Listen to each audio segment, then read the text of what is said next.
would never come, but after 4.5 months, I finally finished the antique reed organ.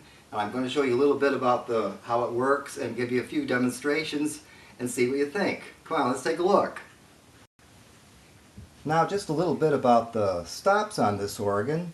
The basic fundamental tone of the whole organ is based around the stops diapason and melodia, which are really the exact same names, but they usually do it in that order. Sometimes it's diapason 2 times, or it could be called principal. But in other words, this is the whole tone of the organ is based on this, and when you press middle C and pump it, this is the tone you'd hear on the piano.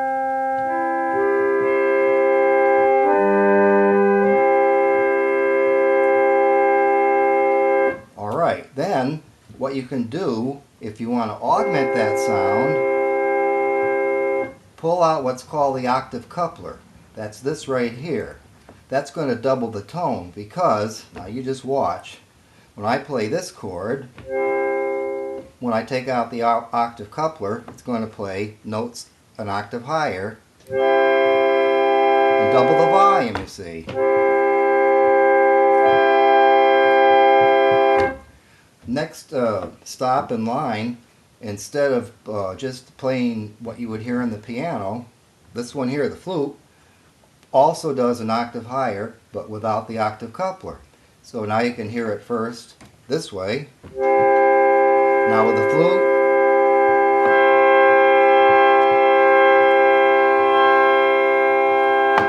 And now with the octave coupler.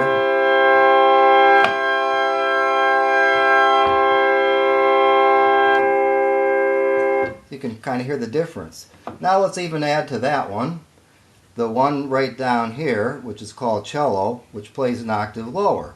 So when we add this, we're going to hear an octave lower. When we pull out the octave coupler, we're going to hear even more sound.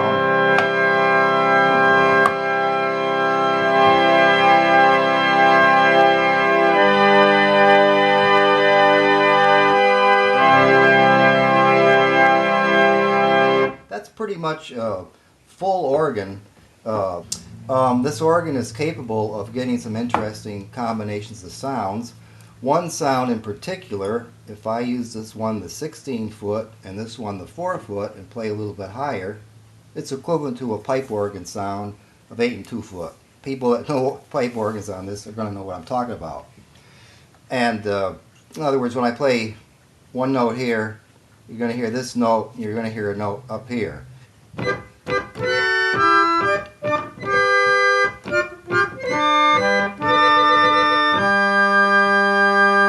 Gives it kind of an interesting effect. I suppose if we pull this thinner reed out, this might be kind of interesting with it too.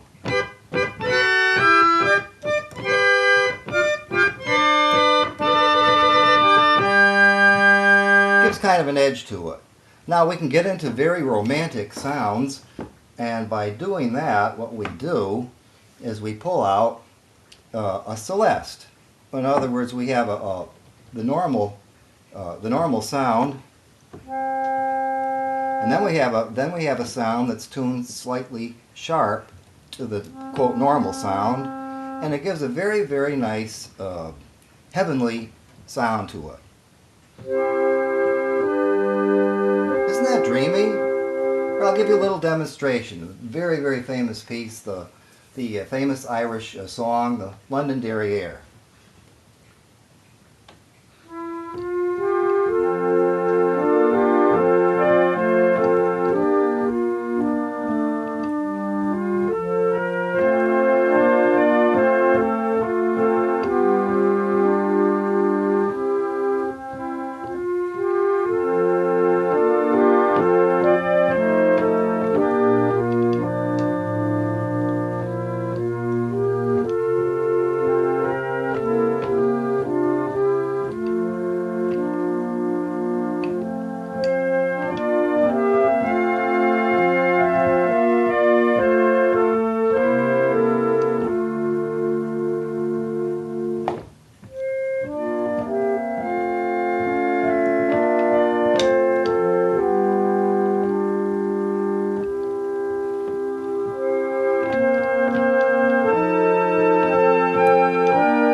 Now you're looking at the back of the organ now, and you can see a great big box, and you can see what appears to be a fan right here.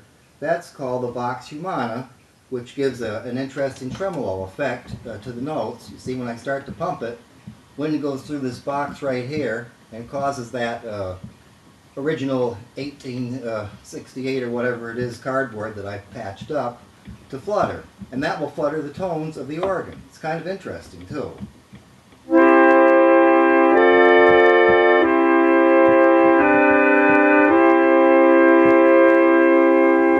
And then we have the sub bass, which is quite interesting. Why don't I just take the top off the sub bass box here, and there you can see the top of it.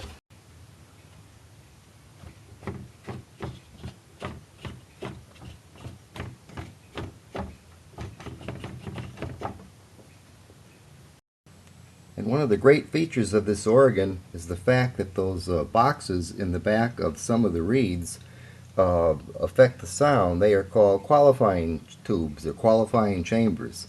Most organ companies did not bother to install those, but they help greatly with the sound.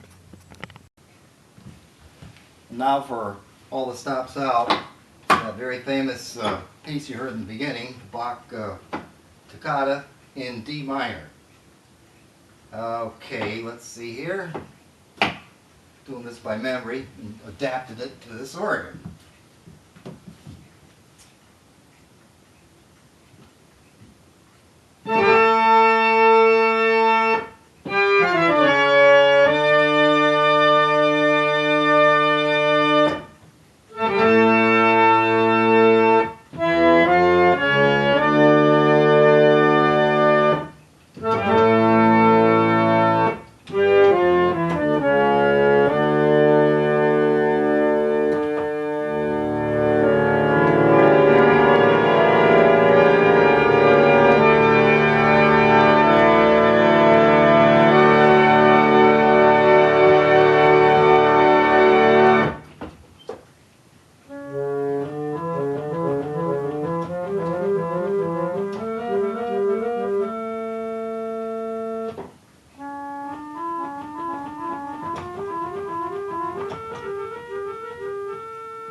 Hope you enjoyed that little demonstration, and next time I appear with it, I'll probably give some sort of a mini antique reed organ recital for you. Have a nice day and see you around. Bye.